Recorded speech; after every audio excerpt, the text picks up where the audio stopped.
What's up, geeks, gamers, and everything in between? It's Kiku here with partner in crime Jeremy and Lil Baby Griggs voodoo doll, and we just saw Annabelle Creation.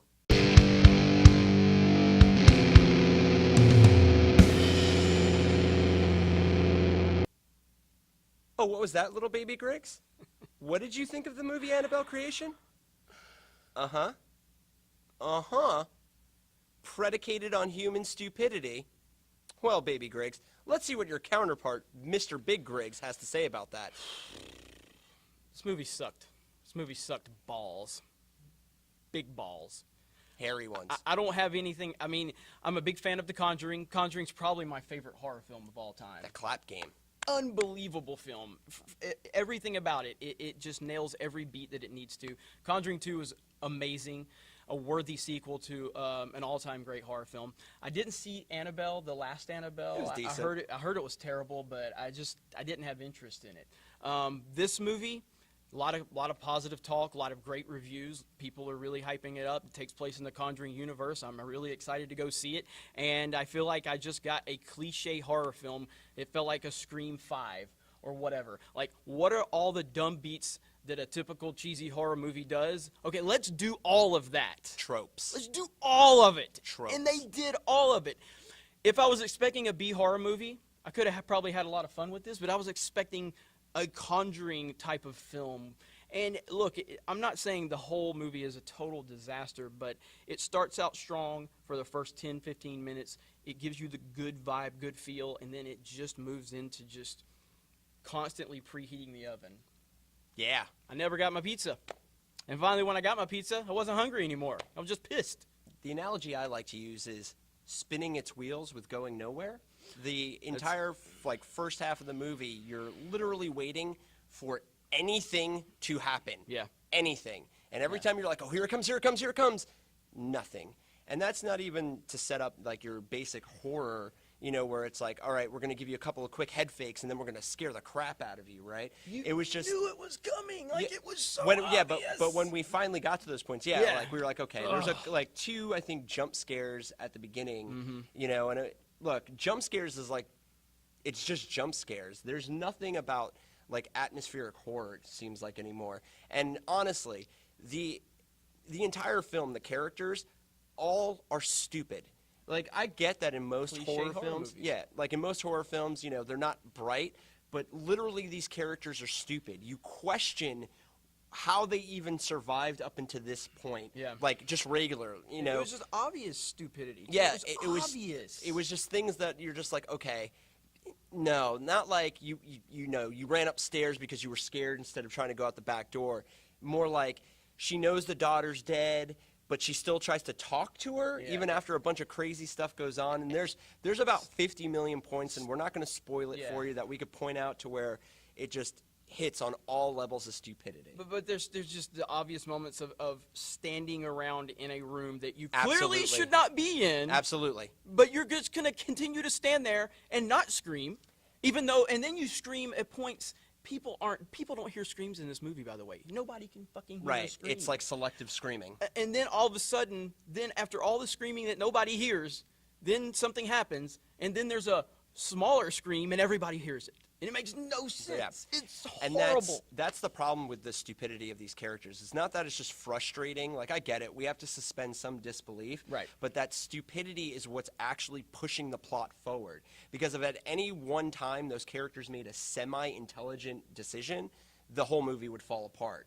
And that's something that, for me, you know, I need to have logic throughout a horror film, like, for it to really make sense, like the decisions being made. Right. I get that demons and possession is not exactly a logical thing, but let's at least make these characters making decisions, at least make semi-logical decisions. Instead, we literally get just an entire cast of characters that just, you basically, if it's the wrong choice, they're going to make it. There was one point in the movie that, and I won't say what, it's not a spoiler or anything, but there's just a moment where something happened, and on a snap of a finger, you called it. Like 1 second before it happened, you said, boom, and it happened. It happened on screen. Very it was predictable. so predictable. Very.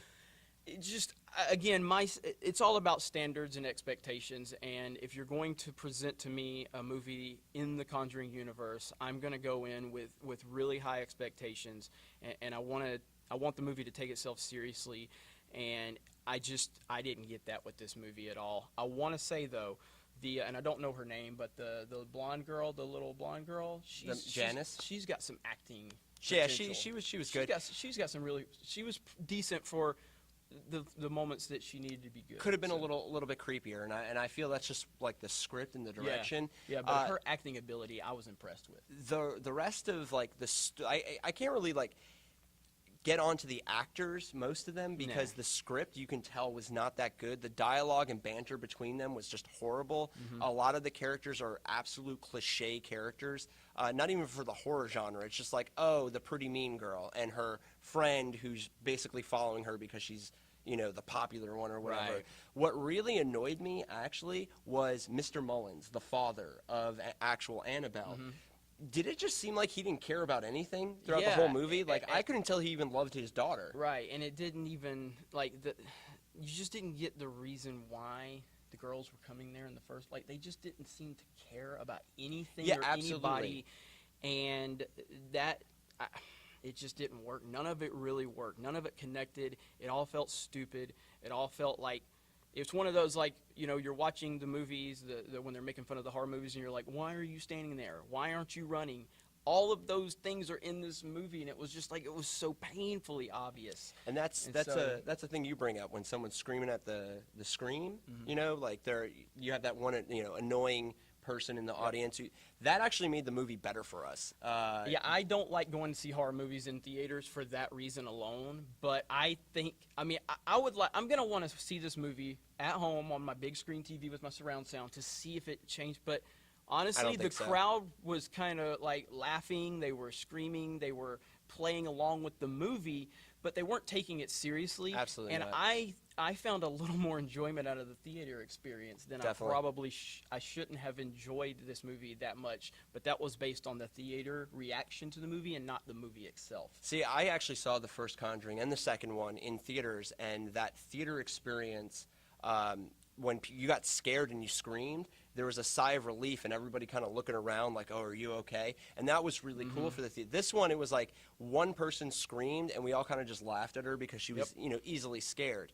Yeah. It turned into a kind of a, you felt like when everybody sat down, you felt it in the theater, everybody was excited, everybody was ready to go onto this Conjuring type of ride, and then as the movie continued to progress, you felt the crowd just kind of checking out and just trying to make fun of the movie at that point, and boyfriends trying to scare their girlfriends before the scare scene. Right. That wasn't happening in the first half because they were trying to take it seriously, and then as the movie kind of started going off the rails, everybody started playing along in the theater. There was also one guy who yelled out, God, this movie is so stupid. It was me. So, Jeremy, what are you scoring this flick? I'm going to give this movie a 4 out of 10. I'll give the theater experience a 7.5 out of 10 because the crowd was actually pretty damn fun. And normally I don't like horror movie crowds, but yeah, 4 out of 10. I didn't like it. I don't recommend it unless you're going, if you go on a Friday or a Saturday night where you know there's going to be a lot of people there, and just kind of expect it to kind of go off the rails around halfway through, and hopefully the crowd will make it a little entertaining.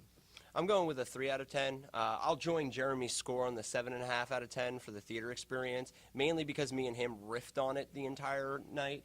And I'm very anti-talking in theaters. Yeah, like, I fucking hate that. He gets mad when I tell him I have to go to the bathroom. Oh, it pisses me off. But at this point, halfway through the movie, it was almost like, you know what, when in Rome, because everybody was cutting up. It wasn't just like a few people. It was like 75% of the theater was just cutting up and having fun with it. So, whatever. Okay, and before we close this out, we were actually treated to, before the film, a sneak peek at Stephen King's It, which is coming out in September.